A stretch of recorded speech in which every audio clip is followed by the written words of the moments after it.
皆さんこんにちは。オーバーフォーティーズギターです。今日はですね、このエピフォンの、モデル名がハミングバードプロ、このアコギをちょっとレビューしてみたいと思います。ただのレビューではなくて、弦を1年以上張り替えていないとどんな音がするのかで、その弦を新しい弦に変えると一体どこまで音が変わるのかっていうのをちょっと実験してみたいと思います。そんなわけで、レビューとしてはちょっと変わったものになると思うんですけれども、そもそもなんでこんなことになってるのかというとですね、話すとちょっと長いんですけど、かいつまんで話すと、新型コロナウイルスの影響でステイアットホームで家の中でこう生活することを強いられている人たちがたくさんいるわけですよね。僕自身ももちろんそうですけど。で、そんな中ですごくつまらないなと思って毎日を過ごしている人もいると思うんです。で、そんな人たちを何かこう応援できるような何かこう地域貢献ってできないのかなって考えたときに、待てよと。例えばですけど、家にギターが転がってます。埃かぶってます。汚れまくってます。弦も切れてます。壊れてます。なのでギター弾けません。こんなつまらない生活の中でギターでも弾いてみようかなと思ったのに、ギターが壊れてる、弾けませんっていう環境って実は結構あるんじゃないかなと思ったんですね。で、試しにその地域の掲示板みたいなところに、無料でギター直します。弦張り替えます。弦はその弦のお金だけは持ってほしいんですけど、その他メンテナンス全部一切合切無料でやります。というのを出してみたら、結構問い合わせがあって、でこのギターはそのうちの一つなんですけど、弦交換をしつつ、あとは状態を見て必要なところは、直して、きれいにしてでお返しするということを活動を始めてるんです。で、今日ここにあるギター手に持ってみて、エピフォンのアコギって実は使ったことなかったんですけど、こう触った瞬間に、これはなんかすごくいいギターだなと思ったんですね。弾いてみてすごく弾きやすいんですよ。これネックが、これもまた僕は初めてなんですけど、 D シェイプっていうんですか、すごく細い、中心に向かってこうキュッと細くなっている D シェイプのネックで、ものすごくこう手がちっちゃい人にでも弾きやすいギターだなと思いました。で、せっかくなんで何かこうレビューをしてみようかなと思った次第です。で、ネタを考えた時に、いっぱいこんなのレビューしてる人いると思うんで、音とかその弾き心地とかに関してはそっちを見てもらえればいいんじゃないかなと思ったんですけど、ここでしかできないものっていうと、この長年、多分1年これ以上ですね。1年2年とかいう時間軸じゃないですかね。変えられていない弦、ちょっと聞いてみます？こんな感じ。も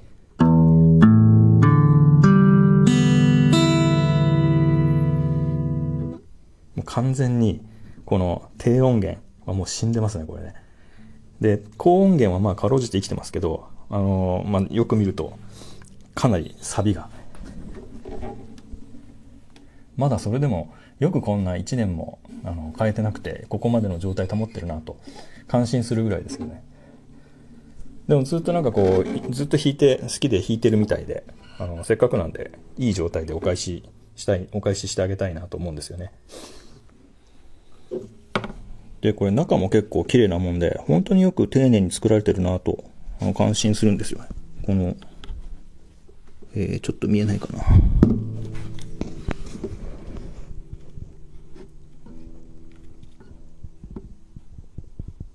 この辺りとかすごい丁寧に作られてますよね。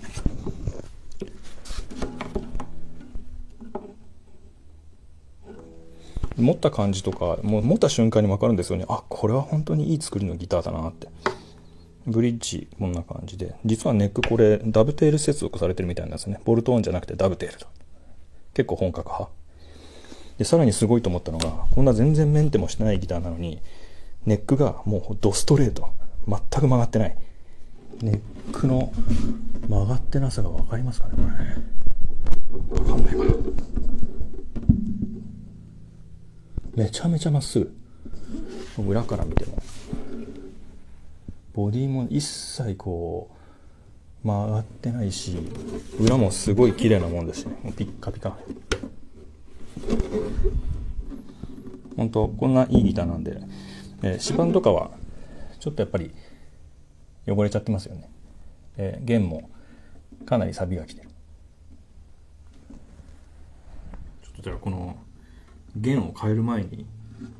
どんな感じなのかというのを弾いて記録しておきましょう。ちょっと弾きにくいですけど。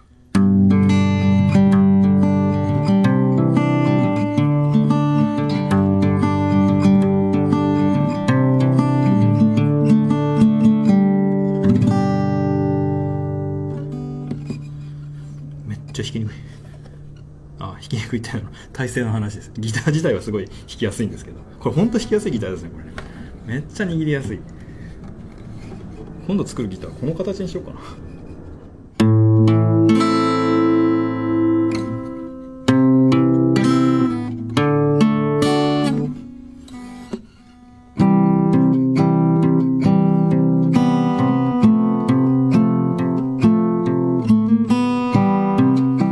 もう完全に低音死んでますよね、これね。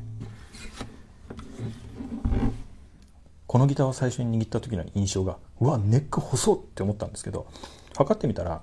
そんなに極端に細いわけじゃない。まあ細いんですけど 42mm なんで細いっちゃ細いんですけど、そんな極端に細いわけじゃないんですけど、ものすごいこう握った感じが、うわ、細いなって、思わせるんですよね。でもしかするとその原因が、この指板の R が結構きついんですよね。これエピフォンってみんなそうなのかな。マーティンとかだと16なんですけど、これ多分12とか、さっきちょっと測ったんですけど、これR12 のゲージなんですけど、これが多分これ R12 ですよね。後で見てみりゃ分かるんですけどそれもあって結構細いっていう印象になるのかなと思いました。僕が使ってるアコギは全部使ってるというか、作ったアコギは全部 R16 なんですよね。だから、これに比べるとだいぶ緩い、クラシックギターのフラットに比べるともちろんそれは局面ですけど、16って意外と緩いんだなと、これを、握ってみて初めて思いました。あとですね、これ弦後で外した後に、この板の厚みとかも、どれぐらいあるのかっていうのをちょっと見てみたいと思います。解体新書みたいな感じですね。エピフォンハミングバードプロ解体新書、ちょっとやってみたいと思います。今ワイヤーを全部外して、ヘッドの状態見てるんですけど、すごいことに気がついたというか、このヘッドの汚れはそうなんですけど、このナット、スクリューナットが全部全部ですね、ゆるゆる。これも全部ゆるゆるだった。まさかと思ったら全部ゆるゆる。これは締め直さないとグラグラするから、多分チューニング的にもおかしくなるし、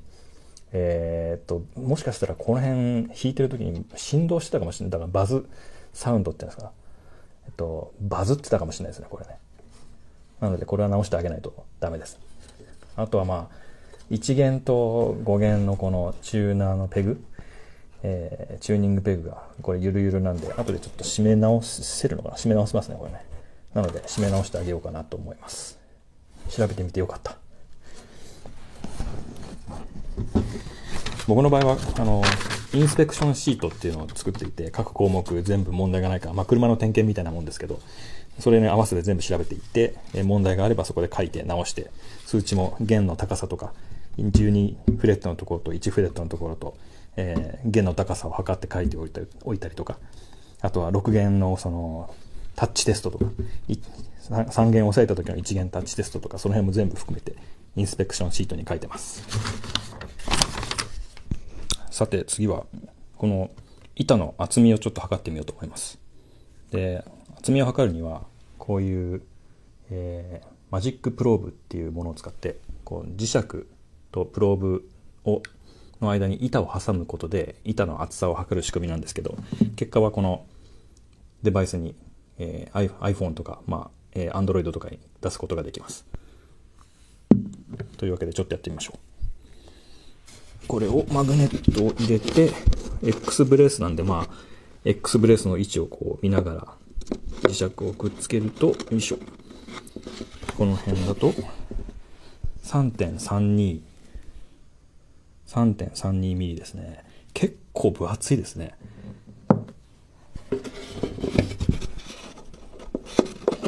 この辺だとブリッジの尺だから分厚いのかもしれないけど、この辺だと、よいしょ。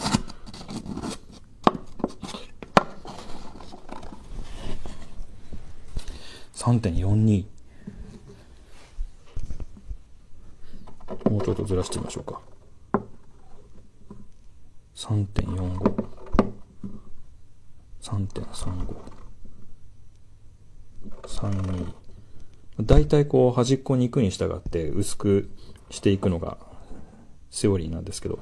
それでもあれですね、かなり分厚めですね。木目を見る感じは、そんなに粗いわけでもないし、木目だけじゃ分かんないですけど、意外とこのギターは太い弦に合うのかもしれないですね。この数値的に。タッピングとかもしてみないとまだ分かんないですけど、これだけじゃ何とも言えませんけど。メーカー品は結構厚いってよく言いますもんね。僕らがアコギ作るときって 2. 何ミリぐらいだろうな。2.8 とか9とか、そんぐらい、目指す感じですか。3ミリぐらいからだんだんこう下げてって音を調べながらこう薄くしていく感じなんですけど、さすがにメーカー品だとそこまで丁寧な作業は多分できないと思うんで、ある程度の厚みで安全域でこうバーンと一定にしちゃうのかもしれないですけどね。そういう意味ではこういうギターもこう音の反応を見ながら中をちょっと削ったりしていくと、実はチューンアップできたりするかもしれないんですけどね。なんかその辺は興味ありますけど、さすがに人のギターなんでそんなことはできませんが。バックの厚みもちょっと見てみましょうか。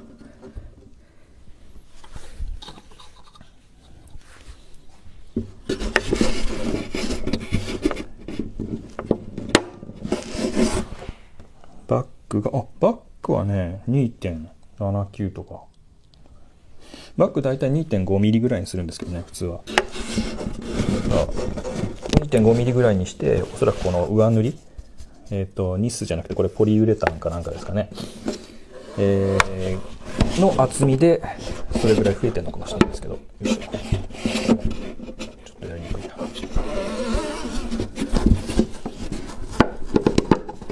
いしょ。2.81。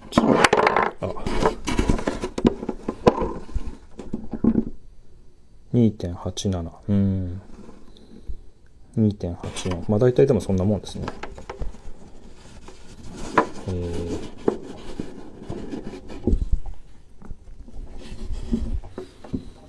ちょっと勉強になりました。はい。板のその厚みの話は一概には言えないんで、あくまで参考値でしかないですけど、ちなみにスペック的には、このエピフォンの、ハミングバードプロは、上の板が、ソリッドの、単板の、スプルースですね。多分、シッカースプルースだと思います。シッカースプルースですね。で、サイドと、バックとネックはマホガニだそうです。見た感じ、マホガニもこれベニヤじゃなくて単板で、ソリッドウッドですよね。使ってますね。で、カーフィングはこれは見る感じ、なんだろうな、スプルースっぽいな。カーフィングとブレーシングはスプルースですね。シッカスプルースかな、これ。裏側は X ブレースになって、結構しっかり X ブレースになってます。裏覗いてみた感じ、木は全然こう、なんだろうな、木のこのタッピングの調子を見ながらこう調整してるっていう感じではなくて、もう寸法通りに切った木を張っているっていう感じなので、そういう意味では本当にこのチューンナップとかするのが好きな人は、サンドペーパー片手にこう裏から手入れて、穴から手入れて、こうブレースを削りながらこうタップしながら、なんか反応を見ながら削ってみるという、楽しみ方もできると思います。タップした感じだと、結構硬いですね、これね。僕の勘ですけど、ライトゲージだと実はあんまりパフォーマンス出ないかもしれないですね。これぐらい硬いと。押してみると、全然これ押した時にちょっとへこむのがいいんですけど、ほとんどへこまないです。ちゅうことは、上の板の振動が相当なパワーがないと響いてこないかもしれないですね。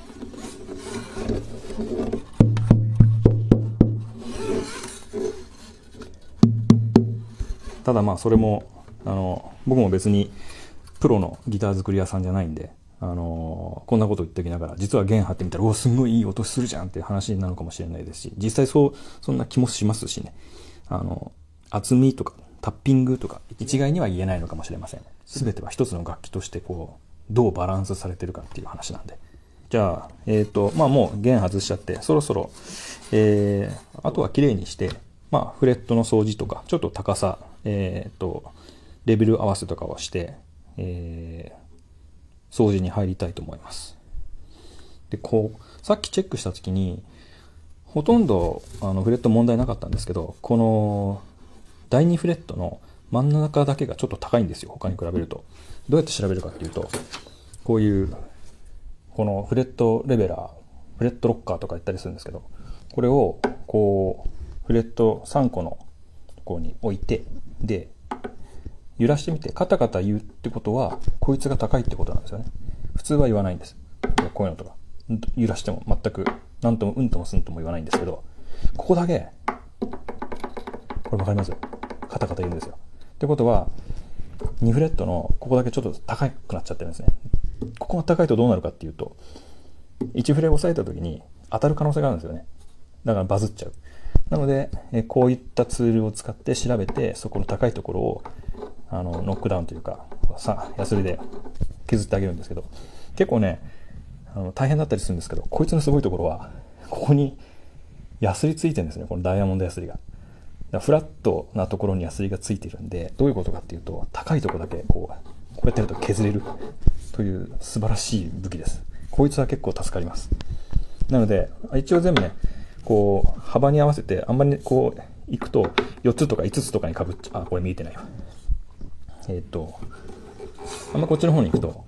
こう長いエッジだともう3つとか3つじゃない4つとか5つとかかかっちゃうんで、そうした時は短いエッジの方にもちゃんとそのヤスリがついてるんで、こうやって当ててあげて音がしないかどうかを見て、ここもちょっとだけカタカタ言うかな。こういうカタカタいうところを見つけたらそこだけ削ってあげると。で削るとそこだけフラットになっちゃうんで、そこはまたちゃんとヤスリで丸くしてあげなきゃいけないんですけど、こいつは、何箇所しかないんであんまりめんどくさくないからちゃんとやってあげようと思います。削り方はこうカタカタいうところをこうやってやるだけ、カタカタしなくなるまで。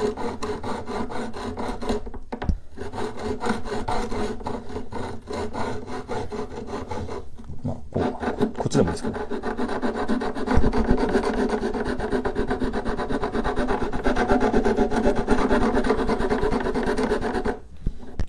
本当こんなのがなかったら結構プロが慎重にやらないとなかなか難しい作業なんですけど、これだったらもう素人でもできる。何も考えなくても漫画読みながらでもこうフレットを平らにできる。もちろんそんな単純なものでもなくて、結構この後の作業が大変だったりするんですけどね。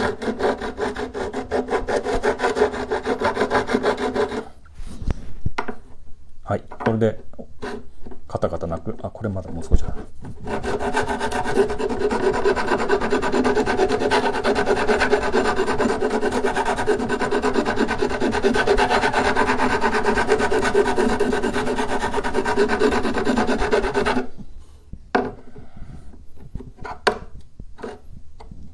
はい、完璧です。これで、高さは全部揃いました。そうするとここちょっと鉄粉が見えてますよね。これだけ削れたんで、こんな少ししか削ってないからあんまり平らになってないとは思うんですけど、一応これを後で丸くしてあげます。横からこう少しずつ削って、そうしないとフラットのところでまたちょっと音がおかしくなっちゃったりするんですよね。はい、というわけでこの作業をもう少し続けたいと思います。レベリングが全部終わったんで、あとは一本一本こういうツールを使って、それと紙やすりですねを使って一本一本、磨いていきます。さっき平らにしたところはちゃんと丸くなるようにこう専用のヤスリがあるんで、専用のこういうヤスリがあって、こう丸い溝が掘られてるんですけど、ワイドとナローと4種類あるんですけど、この大きさがこれで綺麗に丸くなるようにフレットワイヤーを直してあげて、であとはヤスリで最初800ぐらいから始めて、800、1000、1500、2000、それから、さらにその上だいたい8000ぐらいまで一本一本やっていきます。そうするともうツルピカになってすごくスムーズに触ってももう、当然ヤスリでやった傷なんて全然わかんないですし、本当にもうピッカピカ、表面ピッカピカになるぐらいになります。でこんなことするメリットが僕にあるのかっていう話なんですけど、実はすごくあって、感謝されるのもすごく嬉しいんですけど、僕自身いろんなギターを体験することができてすごく勉強になるんですよね。こういう磨く技術とかももちろんそうですし、何をどうしたらどうなるっていうギター一本一本でいろいろ違ったりするんで、そういうのを自分で持ってるギターだけだとなかなか、学ぶ機会がないんですけど、他の人からお借りしたギターを使って、そういうのを逆に勉強させていただいてるっていうのが正直なところですね。とはいえですね、メリットがあるとはいえですね、僕も昼間はちゃんと本来の仕事をしなきゃいけないんで、これができるのは夜中だけと。今何時だろう。今夜の1時ですけどね。こういうはっきり言って趣味なんで、全然やるのは苦じゃなくてむしろ楽しいんですけど、夜しか作業できないんで、1日に処理できるギターは本当1本が限度ですよね。1本1本上から押さえつけちゃうと平らになりすぎちゃうんで、横からなるべく山形になるようにヤスリで磨いていってあげます。800番ぐらいだとちょっとそういう、気を使ってあげないといけないんですけど、もう1000とか2000になったら上からガシガシやっちゃっても大丈夫ですけどね。800だとやっぱりまだちょっと荒いんで、本当に傷がすごい場合はもう600とか、ひどい時は400ぐらいから始める時もありますけど、今回のこのギターはそんなに状態は悪くなかったんで、錆がひどかったぐらいで、フレット自体は別にそこまで悪くなかったんで800から始めてます。結構いい感じになってきましたね。このスリットが結構優れもので、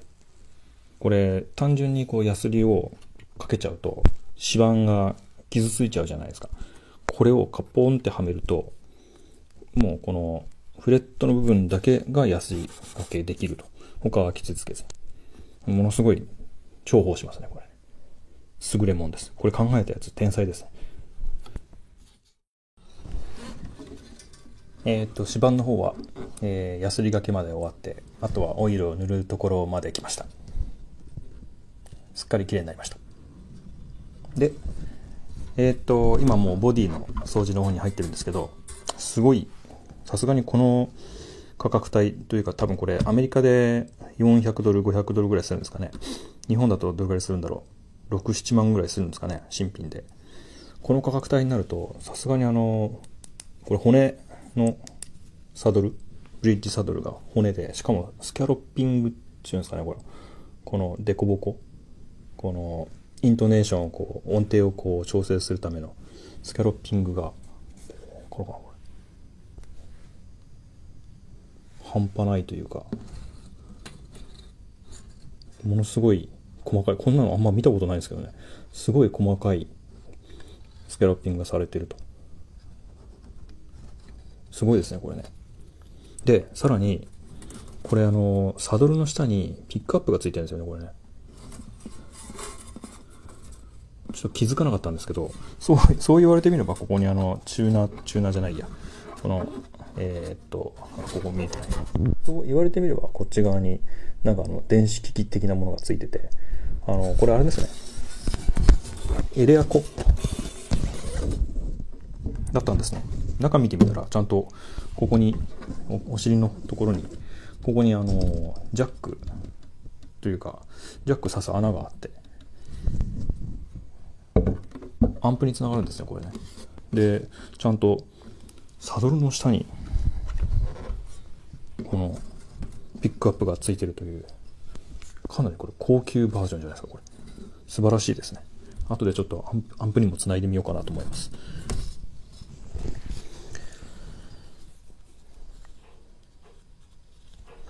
こう指板のオイルですけど、昔はレモンオイルをよく使ってたんですけど、最近はこの F1 オイル、これをよく使います。なんかレモンオイルよりもこっちの方がなんかサラッとしてるのにこう引きとどまるっていうんですかね、なかなかこう効果が消えない。レモンオイルって塗ってなんかすごくちょっとベタっとしてでもすぐに乾いちゃうっていう印象があったんですけど、こいつはこの F1 オイルは指板になんかとどまる感じだけど別にベトつく感じでもないので、最近はこれを好んで使ってます。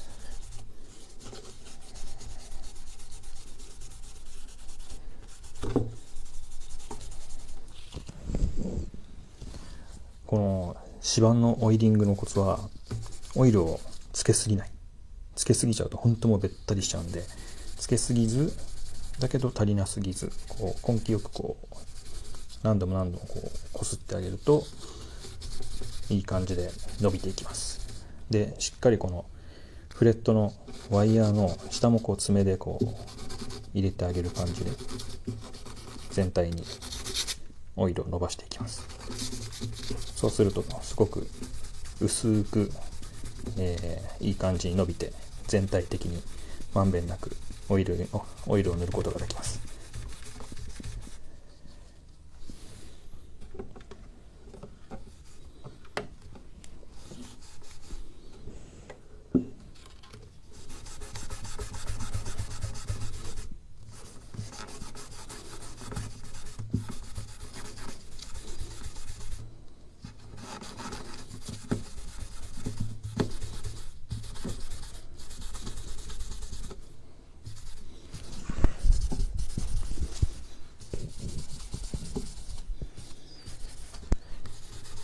だいたい一晩経つと落ち着くので、このまま一晩放置したいと思います。今のところこんな感じ、すっごい綺麗になりましたね。元の汚れが嘘のような。フレットも結構ピカピカになりました。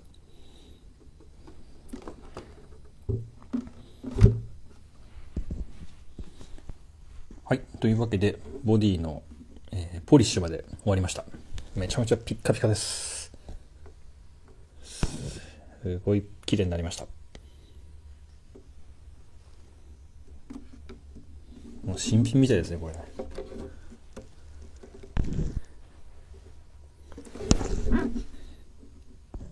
いつも僕は汚れを、油汚れとか落とすのはこのダンロップの65、ギターポリッシュ&クリーナーというのを使って、でその後にこのプリザベーションポリッシュっていうのを薄く塗ってすぐにこうワックシングみたいな感じでポリッシュするとものすごいピカピカになって、綺麗になります。でしかもこのポリッシュのいいところはこれシリコン入ってないんで、どんなこの表面仕上げでも、修理の時とかでも大丈夫と。シリコン入ってるやつ使うとものによってはこう修理とかをするときに接着剤がくっつかないとか、そんなことが起きちゃうんで、ポリッシュとかクレンザーはなるべくシリコン入ってないやつを使った方がいいです。はい、というわけであとは弦を張るだけのところまで来ました。もう夜遅いんで弦張るのは明日にしようと思います。では続きはまた明日。弦を張り替えました。まだヘッドのところはちょっと、切ってないですけど、ちなみに今回使った弦はこちらです。エリクサーナノウェブ、8020ブロンズ8020ブロンズですの、12と53だからライトゲージですね。こちらにしてみました。こんな音です。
いいですね。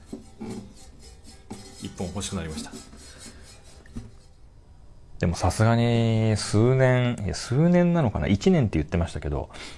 本当に1年かどうか、買ってから変えてないって言ってたんで、お店にいる間がどれぐらいあったかわからないですけど、その期間が1年だとすると、2年ぐらい多分変えてなかったんじゃないかなと。そうすると、もしかしたら買った時も、もはやこんな音じゃなかったかもしれないですね。なので、今日引き渡しなんですけど、なんか引き渡したらびっくりするかもしれないですね。このギターってこんな音だったのみたいな。そんなリアクションが返ってくると嬉しいんですけど。はい。というわけで、あとは、ヘッドの、ぴょんぴょんと出てる、弦のヒゲのところをカットして終わりということになります。以上でエピフォンハミングバードプロのレビューを終わります。いいギターです、やっぱり。すごくいいギター。おすすめですね。ものすごいしっかりしてる。で、ちゃんと音も返ってくるし。多分僕の勘ですけど、これ今ライトゲージつけてるんですけど、おそらくですけど、ミディアムゲージをつけるともっと音が伸びてくると思います。さすがに僕のギターじゃないんでミディアムゲージを勝手につけるわけにはいかないんですけど、自分がもしこれオーナーだったら、自分がもし将来これ持つことになったら、弦外してみて、やっぱり同じように板の厚さを測ってみて、で板のこの強さというか反発を見て、結構強そうだったら僕はミディアムゲージ、いっちゃいますね。これすごくポテンシャルがあると思います。いい音が引き出せる。今でももちろんいい音してるんですけどね、ミディアム使うともっといい音出るような気がしますので、オーナーさんには多分そのことは伝えないとは思いますけど、まだギター始めて1年って言ってたんで、お子さんが。なので、いきなりミディアムゲージをおすすめして、なんかこうめちゃくちゃにしちゃうのもあれなんで、もう今でも十分いい音なので、何も言わずに引き渡しはしますが、もしこの動画を見て、エピフォンのハミングバードプロに興味を、持たれる方、買われる方がいらっしゃいましたら、同じように弦外してみて、ちょっと調べてみてください。で、試してみる勇気がおありな方はミディアムゲージの使用をお勧めします。ギターそれぞれ個性があるんで、必ずしも全ての、ハミングバードプロに当てはまるとは限らないんですけど、少なくともこいつに限っては、ポテンシャルがあるということで。はい。以上、エピフォンハミングバードプロの修理レポート。ダルダルにダルった弦を交換するとどんな音に生まれ変わるのかという、レポートでした。以上です。それではまた。